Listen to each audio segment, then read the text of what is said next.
पंडित श्री रामनाथ गांव में अपनी पत्नी के साथ रहते थे। एक बार जब वह अपने विद्यार्थियों को पढ़ाने के लिए जा रहे थे, तो उनकी पत्नी ने उनसे सवाल किया।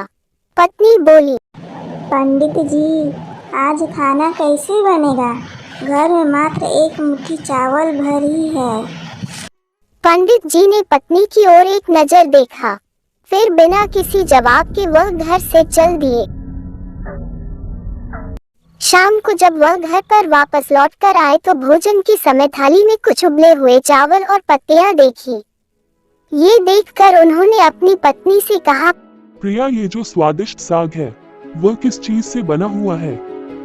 मैंने आज सुबह जाते समय आपसे भोजन के विषय में पूछा था, तो आपकी दृष्टि इमली के पेड़ पर गई थी। मैंने उसी इमली के पत्तों का यह साग बनाया है। पंडित जी ने बड़ी निश्चितता के साथ कहा। अगर इमली के पत्तों का साग इतना स्वादिष्ट है तो हमें चिंता करने की कोई आवश्यकता ही नहीं है। अब तो हमें भोजन की कोई चिंता ही नहीं रही। जब नगर के राजा को पंडित जी की गरीबी का पता चला तो राजा ने पंडित जी को नगर में आकर रहने का प्रस्ताव दिया, किंतु पंडित जी ने मना कर दिया। तो राजा हैरान हो गया। तो राजा ने स्वयं पंडित जी की कुटिया में जाकर इसका कारण जानने की इच्छा प्रकट की।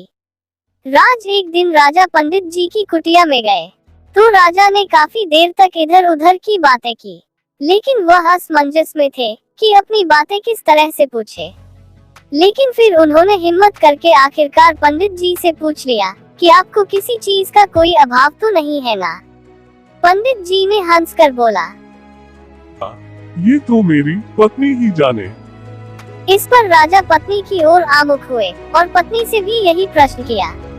तो पंडित जी की पत्नी ने जवाब दिया कि मेरे कपड़े इतने भी फटे नहीं हैं कि उन्हें पहना ना जा सके, और मेरा मटका तनिक भी नहीं फूटा है कि उसमें पानी ना भरा जा सके।